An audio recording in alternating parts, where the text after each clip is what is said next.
Because you always look so handsome, I put on my better shoes. Normally, I don't go with these shoes to And then today I wore sneakers. It's great.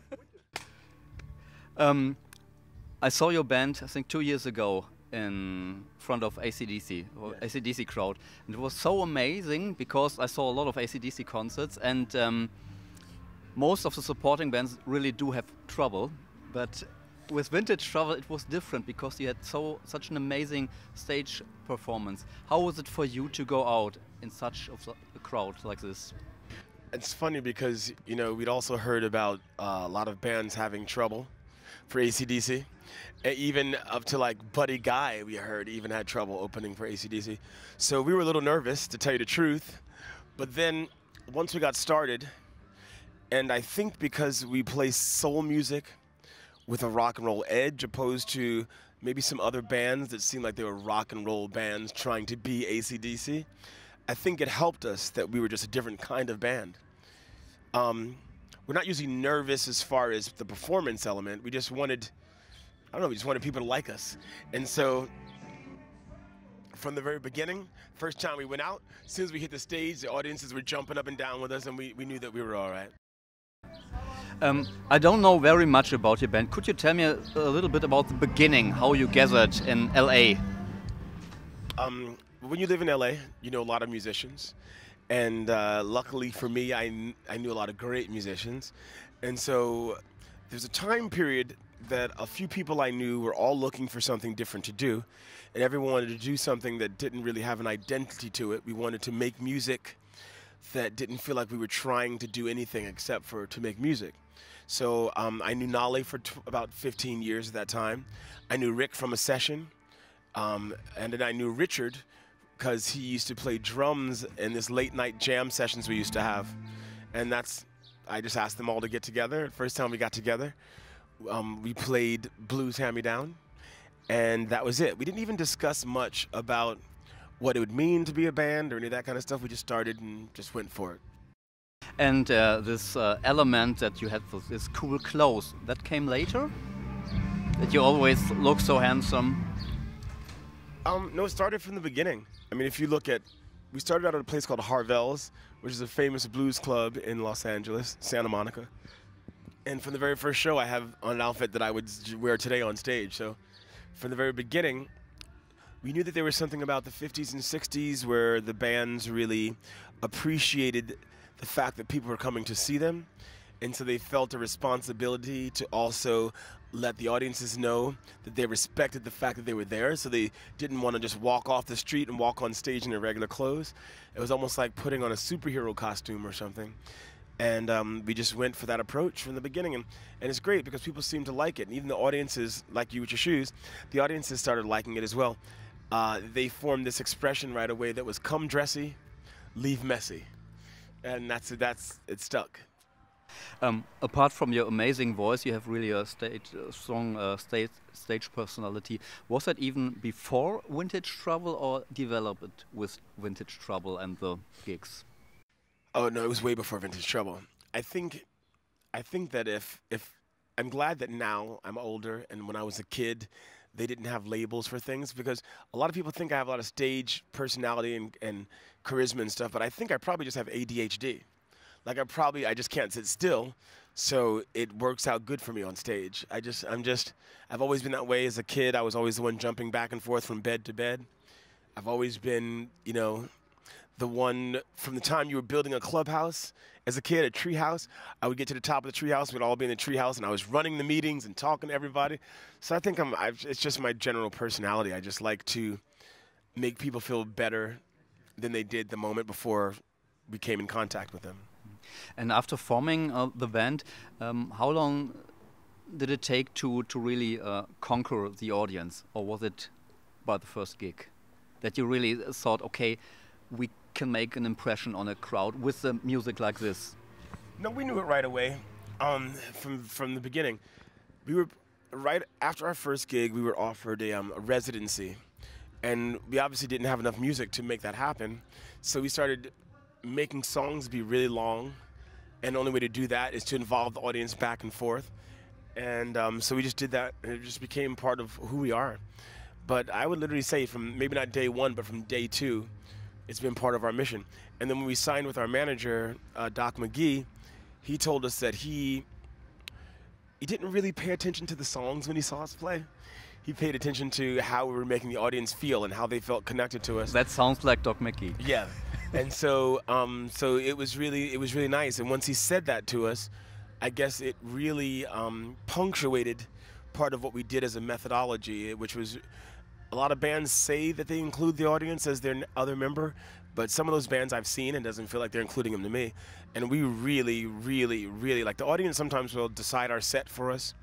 They will make me go out of order because of the song we did before. The reaction to it might have been a certain way.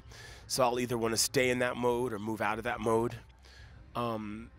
Audiences that come on fire make the band more on fire. Audiences that come emotional, the band seems to be more emotional. So it's definitely it's part of our fabric. Yeah, I mean, that's why I'm here. Of course, I like your music, your records, but it's more. A feeling. It's more. So, and will you jump in the audience tonight? I mean, I hate to say what I will do, but I'm sure something will happen. It's not live, so. Exactly. It's, I think, now 2 years since the last record, your second record. 2 or 3 years. Is there a new album coming up? Yes, we just recorded a lot of music on in the Cayman Islands. And we were influenced by the water and the people and the food. The atmosphere was so good that we were going there to see if we could just record anything. We had a lot of songs written. We were hoping to leave there with a couple songs recorded, and I think we left there with an album. So I think we're going to have the album sooner than people think. It'll definitely be before the end of the year. And will it again be produced by Don Was? Oh, no. The album is, most of it is produced by an amazing producer named Jeeves. He's a little more modern in his approach to production. And this record is going to feel different than our other records. We took the approach of like a Amy Winehouse or something, where you take the old school and make what you're doing feel more authentic, and then put it in a framework that it's more modern. And so it's going to combine old and new sounds together. And it's the first time we didn't record live. So. But aren't you afraid that, I think it's a brave move? Just, okay, we try something different, sticking to our roots, but try it different. But aren't you afraid that maybe this special, let's say, nostalgic element, that's cool, nostalgic element, gets lost when you do it like this? My short answer would be no. My second answer is, to me, Amy Winehouse is the coolest artist that's come around. There was nothing lost in her nostalgia. I think sometimes people try too hard to be nostalgic. And I think the reason why people get put into categories is because they are almost talking to, their music becomes like they're talking to themselves. They're playing what they're most interested in, but maybe not what the world is most interested in. And in order to have the world listen to your music, I think you have to meet it in the middle. And it's just like life. We don't overthink it. I'm not afraid of losing any elements of it because it's all still who we are. And I think it's added amazing things to it. So. And when will the record be released? Again, I said sometime before the end of the year. Okay, so you keep us waiting. What was for you in the time being of the band the highlights, or is everything a highlight to have this band? Or do you have special moments that you think of when you think of Vintage Trouble? Well, my mom, Nancy Lee, who is, we have a song on our first record called Nancy Lee. Before my mom passed away, she got to hear 70,000 people singing her name when we were opening for Bon Jovi. And so that was a pretty cool moment for me. And, that's probably the most cool moment we've had for me. And you also did songs with a few really cool artists singing together. And do you have really dreams that people you want to meet to perform with them on stage? Yeah, continually. I feel like enough artists don't do collaborations. Everyone's so caught up in their own worlds that they seem to forget that there's power in numbers. And you could enlighten your fan base by connecting with other artists, because you get to share someone with them that you love, and then also their fans get to experience you. And as a demonstration to people in general, you're letting people know that you understand that it's more than just about you, and that you have to learn from other people, and you've got to walk through life with people and make art with other people. I mean, I would collaborate with other artists every day if I could. I mean, it's the most educational experience in the world. I mean, because like anything else, like a relationship, the people you're with all the time, you start to learn what they're about. They know what you're about. Sometimes it's hard to impress people you're with all the time. Sometimes it's hard to be impressed by people you're with all the time. And so sometimes when you're with when people are artists that you're not with every day, you get to get a good feeling about where you are in life, because you get to see it through their eyes, and you also get to get who they are in a new way, and mix media, you know, all that kind of stuff. I have a personal question. If this question is not cool, just let me know. For me, as a European, as a German, I'm always stunned about the still racial problems in the US, seeing reports, and as I've seen, you discussed it also in interviews, that this is still the case, that it's a problem. Does this affect you as an artist? I mean, as a person, I'm afraid it affects you, yeah. But does it also affect you as an artist, or is this together? Yeah, it affects me as an artist in a way that any kind of dissatisfaction kind of makes your art have more fire.